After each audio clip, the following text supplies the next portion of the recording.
CNE news में आप सभी का स्वागत है और अब लेते हैं खबर विशेष की ये खबर। देश में बढ़ती बिजली मांग के बीच केंद्रीय ऊर्जा मंत्री मनोहर लाल खट्टर ने बड़ा दावा किया है। उन्होंने कहा है कि देश में बिजली संकट की कोई आशंका नहीं है और सरकार भविष्य की बढ़ती मांग को पूरा करने के लिए पूरी तरह से तैयार है। चंडीगढ़ में ऊर्जा मंत्रालय की परामर्शदात्री समिति की बैठक में केंद्रीय ऊर्जा मंत्री मनोहर लाल खट्टर ने बताया कि 21 मई 2026 को देश में 270.8 गीगावाट की रिकॉर्ड बिजली मांग दर्ज की गई है, जिसके सफलतापूर्वक पूरा किया गया है।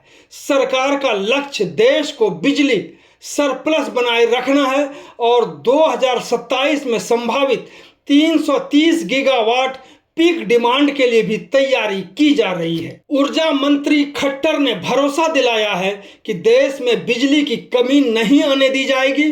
साथ ही उन्होंने लोगों से इलेक्ट्रिक वाहनों को अपनाने और पेट्रोल डीजल की खपत कम करने की भी अपील की है। क्या भारत आने वाले वर्षों में ऊर्जा क्षेत्र में पूरी तरह से आत्मनिर्भर बन जाएगा? अपनी राय कमेंट में जरूर बताएं। तो सुनते हैं मनोहर लाल खट्टर को, उन्होंने पत्रकारों के साथ बातचीत करते हुए क्या कहा। आज की हमारी कंसल्टेटिव कमेटी इसकी एक मीटिंग यहाँ चंडीगढ़ में हुई है, जिसके अंदर 17 हमारे सांसद, हमारे MOS और मैं स्वयं जितने भी पावर डिपार्टमेंट के अधिकारी हैं उनके साथ लगातार 3 घंटे की हमने मीटिंग की है। मैं बताना चाहूँगा कि 2024 जब से नई पार्लियामेंट ये बनी है तब से आज हमारी 9वीं ये बैठक हुई है। हर बैठक में अलग अलग विषयों पर हम चर्चा करते हैं, right from generation, transmission, distribution और फिर हर प्रकार के पावर के सेक्टर, चाहे वो थर्मल हो, हाइड्रो हो, सोलर हो अथवा विंड हो, हाइब्रिड हो, न्यूक्लियर हो, हर प्रकार की चीज़ों पर विचार करते हुए समय समय पर उन विषयों में जो जो जानकारियाँ नई मिलती हैं हम मेंबर पार्लियामेंट के साथ साझा करते हैं। इनके सबके सुझाव, इनके सबके कुछ प्रश्न होते हैं, शंकाएं होती हैं, ऐसी बहुत सी वैल्यूएबल एक डिस्कशन ये इसमें रहता है। 3 घंटे हमने विचार किया। आज का जो विषय था वो था ग्रिड स्टेबिलिटी, अर्थात अलग अलग प्रकार की पावर जनरेशन और उसमें डिमांड, इसका समन्वय संतुलन बिठाते हुए ग्रिड जो है अपने आप में स्टेबल रखा जाए। अगर ग्रिड स्टेबिलिटी को कोई खतरा होता है तो पावर सेक्टर सारे का सारा बैठ सकता है, ठप हो सकता है। दुनिया भर में कई बार ऐसे विषय देखने को मिले हैं जहाँ इन चीज़ों पर ध्यान नहीं रखा जाता तो कभी कभी एक साथ बहुत बड़ा झटका भी लगता है, गैप भी आता है। विदेशों में भी कई घटनाएं हुई हैं, हमारे देश में भी कभी कभी ऐसी होती हैं। पिछले दिनों में गुजरात में घटना हो गई थी। तो ये जो संतुलन है पावर सप्लाई का और पावर की डिमांड का, इसको रखना बहुत ज़रूरी होता है। अब चूँकि सोलर एक ऐसी पावर है जो डे टाइम में हमको मिलती है, 24 आवर सप्लाई नहीं मिलती है। ऐसे ही विंड पावर है, वो भी जब कभी हवा चलती है तभी मिलती है। अन्यथा सबसे अच्छी जो पावर है जो लगातार ज़्यादा समय मिल सकती है वो न्यूक्लियर मिलती है, इसके बाद थर्मल मिलती है या हाइड्रो पावर भी पानी की उपलब्धता के हिसाब से मिलती है। तो ये अलग अलग समय में अलग अलग पावर की जनरेशन, फिर डिमांड भी अलग अलग रहती है। कभी मानो खेती का सीज़न है, कभी कोई अन्य प्रकार के समय समय पर डिमांड उठती है। सर्दियों में डिमांड अलग टाइप की होती है, गर्मी में डिमांड अलग टाइप की होती है। तो साल में एक बार पीक डिमांड ऐसी भी बीच में कभी आती है, उसकी तैयारी भी हमको करनी पड़ती है। 2024 में ये पीक डिमांड जो थी 250 गीगावाट ये हुई थी। बहुत मामूली 0.01% डेफिसिट हमारा उस समय रहा था, वरना हमने पूरा समय पावर को साल भर ठीक रखा था। अगली डिमांड जो 25 में फिर उसके बाद कम हुई, 2026 में पीक डिमांड हमारा अनुमान 271 गीगावाट का था और आपकी जानकारी के लिए 21 मई को 270.8 गीगावाट ये पावर की डिमांड हुई, जबकि हमारी जनरेशन की कैपेसिटी उसमें भी 283 गीगावाट थी। अर्थात हमारी टोटल जनरेशन कैपेसिटी से भी डिमांड कम रही, हम उसको ठीक से पूरा कर पाए, उसमें कहीं कठिनाई नहीं आई। और अगले वर्ष में ऐसा अनुमान लगाया जा रहा है लगभग 330 गीगावाट की भी डिमांड अगर आती है, पीक डिमांड, उसको हम पूरा करेंगे। अब धीरे धीरे डिमांड जो कि बढ़ रही है और विशेष तौर पर इस वर्ष से उसको और भी हम संभावना देख रहे हैं। जैसे पेट्रोलियम पदार्थों की कठिनाई आई है, पेट्रोल, डीजल, गैस, इसकी डिमांड भी पावर से पूरी की जाए। ईवीज, इलेक्ट्रिकल व्हीकल्स, और ऐसे ही इंडक्शन के जो हमारे बर्तन, जो खाने पीने के हमारे गैस की जगह उसका उपयोग बिजली के द्वारा उसको पूरा कर सके।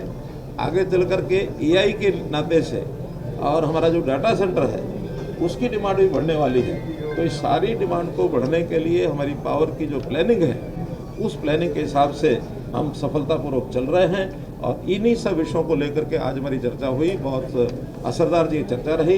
इन सुझावों पर हम सब काम करेंगे और आगे आने वाले समय में हम देश की जनता को, प्रधानमंत्री जी ने जिस प्रकार का आह्वान किया है, उस आह्वान के हिसाब से हम देश की जनता को आश्वस्त करते हैं कि पावर की कमी नहीं आने देंगे, पावर हमेशा डेफिसिट की बजाय सरप्लस रहेगी, ऐसा विश्वास दिलाते हैं। सर, हरियाणा को लेकर के तमाम राज्यों का उत्पादन, जो बिजली उत्पादन का क्षेत्र में किस तरीके का स्थिति है सर? चूँकि अब सोलर पे भी बहुत ज़्यादा फोकस हो रहा है, तो ऐसे में राज्यों की स्थिति पूरे अलग अलग राज्यों की अलग अलग स्थिति है। जहाँ तक सोलर की बात है, राजस्थान, गुजरात, ये दो प्रदेश ऐसे हैं जहाँ 40 गीगावाट के पावर का उत्पादन यानी सोलर का हो रहा है। वहाँ की कठिनाई ये है कि अभी उसको इवैक्यूएट करने के लिए जितना ट्रांसमिशन सिस्टम चाहिए वो अभी अंडर प्रोसेस है, एक अंडर जिसको निर्माणाधीन कह सकते हैं, कुछ समय और लगेगा। अभी तो सोलर जितनी बनती है उस पूरे का उपयोग भी हम कर नहीं पाते हैं।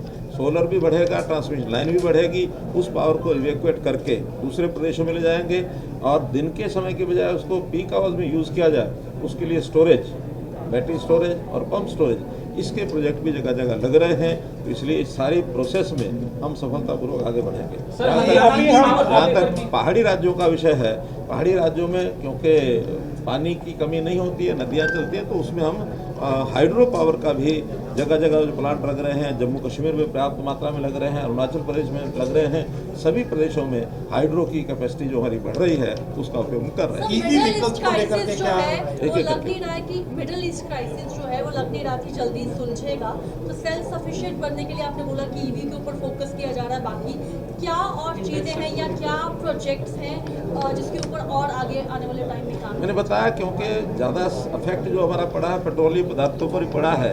हमने जैसे प्रधानमंत्री जी ने सब अपील भी की है कि हम अपनी इसकी कंजम्पशन कम करें, तो कंजम्पशन कम करने का एक ये है कि हम सामूहिक जो हमारे पब्लिक ट्रांसपोर्ट सिस्टम है उस पर आएँ, शेयरिंग करके चलें, गाड़ियाँ कम चलाएं। वहीं दूसरा है ईवीज़ के ऊपर फोकस अब कंपनीज का गया है, तो इलेक्ट्रिकल व्हीकल्स का जैसे जैसे प्रचलन बढ़ेगा वैसे वैसे जो हमारे चार्जिंग सेंटर्स हैं वो हम बढ़ाएंगे और उसके बाद बिजली की जो ज़रूरत पड़ेगी उसको पूरा हम करेंगे। इसलिए कोई और कठिनाई, जहाँ तक गैस का विषय है, गैस की अगर आवश्यकता पड़ने पर बिजली द्वारा चलने वाले जो हमारे रसोई के इम्प्लीमेंट्स हैं, जितने भी इंडक्शन के बर्तन हैं, चूल्हा है, बाकी सब चीज़ें बिजली पर अगर चलेंगी तो उसकी पूर्ति भी हम करेंगे। इसके अलावा कोई वेस्ट एशिया का जो डिस्टर्बेंस है पावर में, इसके नाते से और कोई। सर, अभी ये सोलर सिस्टम जो है आम आदमी की पहुंच से अभी भी बाहर है, हालांकि रियायत गवर्नमेंट देती है, क्योंकि इसको प्रमोट करने के लिए और कोई हम और ज़्यादा सोच रहे हैं कि और ज़्यादा रियायत दी जाए ताकि आम आदमी। सभी प्रदेश इसकी अपने अपने स्तर पर योजना बना रहे हैं। MNRE की स्कीमें हैं जो सब बताई जा रही हैं, उसके अंदर पर किलोवाट सोलर पावर पर 30,000 रुपये का जो कंसेशन दिया जा रहा है। साथ में स्टेट्स ने भी उसको टॉपअप किया है। जैसे मुझे कल हरियाणा के लोगों ने बताया कि 20,000 रुपया पर किलोवाट के पर एक सोलर सिस्टम के हिसाब से उन्होंने टॉपअप किया है। और भी आगे चल करके बैटरी युक्त स्टैंड अलोन ऐसे जो सिस्टम है वो लगे, इस पर और भी स्टेट्स भी सोच रही हैं, सेंटर भी सोच रहा है। अगले समय में इसको और तेज गति दी जाएगी, ऐसा हमारा MNRE डिपार्टमेंट जो है उसका कहना है। सर, 1 जून से सोलर में बताया जा रहा है कि DCR पैनल्स कंपलसरी कर दिए गए हैं और उसकी कॉस्टिंग बढ़ने की बात आ रही है। और क्योंकि ये बहुत ज़रूरी है कि सोलर लगेगा तभी उत्तरी क्षेत्र का जो है अच्छी तरह डेवलपमेंट हो पाएगा। लेकिन लोग चर्चाएं चला रहे हैं कि इसके बढ़ने से बोझ बढ़ गया और बहुत लोग शायद बैकअप बैकअप कर ले लगवाने के लिए। आप इस बारे में क्या सोचते हैं? ऐसा नहीं है, ये बात ठीक है कि 1 जून से ये जो प्रावधान आपने बताया है ये किया गया है, लेकिन उसकी जो कॉस्ट है वो विद इन रीच रहे, इसके ऊपर चर्चा हमने की है और इसका ज़रूर कोई ना कोई आने वाले समय में इसका समाधान निकलेगा और हम जनता के ऊपर इतना बोझ नहीं डालने देंगे जिससे जनता की अफोर्डेबिलिटी में कोई दिक्कत आएगी, ऐसा विषय नहीं आने देंगे। सर, हरियाणा पावर डिपार्टमेंट की भी मीटिंग की आपने, किस तरीके की स्थिति है? कल तमाम अधिकारियों के साथ बैठे। मैं हर प्रदेश में जा रहा हूं और प्रदेश के अंदर पावर डिपार्टमेंट, महुआ डिपार्टमेंट के जो अलग अलग समय में उनकी बैठकें ले रहा हूं। पिछले 4 दिन में 4 प्रदेशों की मैंने बैठक ली है, मिजोरम है, वेस्ट बंगाल है, त्रिपुरा है और कल हरियाणा। वैसे हम सब लोग हर एक प्रदेश में जा करके वहीं पर समस्याओं का समाधान ढूंढते हैं। सर, प्रीपेड मीटर को लेकर आपके विभाग ने योजना तैयार की थी, उसमें आगे बढ़ रहे हैं सर? प्रीपेड मीटर जो लोगों को स्मार्ट मीटर के रूप में, स्मार्ट प्रीपेड मीटर हर एक स्टेट को टारगेट दिए गए हैं कि स्मार्ट मीटर से ज़्यादा लगवाएं, क्योंकि स्मार्ट मीटर लगने से जो चोरी की संभावनाएं हैं वो समाप्त होती हैं। हर किसी को अपने घर की प्लान बनाने में भी आसानी होती है। अगर किसी को लगता है कि मेरा पर्टिकुलर किसी जो अप्लायंसेज में बिल ज़्यादा आता है वो अपना कंट्रोल कर सकता है और समय समय पर उसका अपनी प्लानिंग जो है खर्चे के हिसाब से ठीक बैठती है। जब स्मार्ट मीटर लग जाएंगे तो उसका अगला फेज है प्रीपेड करना। प्रीपेड भी सबसे पहले गवर्नमेंट के ऑफिसेज, गवर्नमेंट की जो सर्विसेज उसमें प्रीपेड किया जाएगा, फिर हाई एंड यूजर्स उनको प्रीपेड किया जाएगा। छोटे जो कंज्यूमर है उनको प्रीपेड से अभी मुक्त रखा है, आगे चल के जैसी योजना होगी बताएंगे। सर, कई राज्य हरियाणा को कि 3 महीने के अंदर सरकारी कर्मचारी, हर एक स्टेट का अपना अपना टारगेट। सर, कई राज्य जो बिजली मुफ्त दे रहे हैं, हालांकि गरीब परिवारों को कम रेट पे प्रति यूनिट बिजली तो दी जा रही है कई राज्यों में, लेकिन 1-2 राज्य ऐसे जो बिल्कुल मुफ्त बिजली देने की बात चुनाव में करते हैं। पड़ोसी राज्य पंजाब की बात करते हैं। सर, आपका मंत्रालय इसको कैसे देखता है? हर स्टेट का अपना अपना एक योजना होती है। हमारा तो एक ही है कि जो रेगुलेटर कंपनीज होती हैं, रेगुलेटर्स उनको बाध्य करते हैं कि जितने की कॉस्ट है उसका रेवेन्यू उतना आना चाहिए, उसमें कोई गैप नहीं होना चाहिए। बाकी स्टेट्स अपने हिसाब से उसकी प्लानिंग करते हैं, उसमें हमारा केंद्र की ओर से कोई दखलंदाजी नहीं। कंट्री जो है सक्षम है खुद के जो यूज़ के लिए, हम अपने पड़ोसी देशों को दे रहे हैं बिजली। पड़ोसी देशों के साथ हमारे एग्रीमेंट हुए हुए हैं, नेपाल के साथ है, भूटान के साथ है, बांग्लादेश के साथ है, आगे चल करके म्यांमार और श्रीलंका उनके साथ भी हम करार करेंगे। जब उनकी आवश्यकता होती है हम दे सकते तो देते हैं, हमारी आवश्यकता के समय वहाँ सरप्लस है तो वो हमको देते हैं और इसका जो हिसाब किताब है वो जो भी रेट्स होते हैं उन रेट्स के हिसाब से किया जाता है। धन्यवाद। CNE न्यूज के साथ बने रहने के लिए आप सभी का बहुत बहुत धन्यवाद।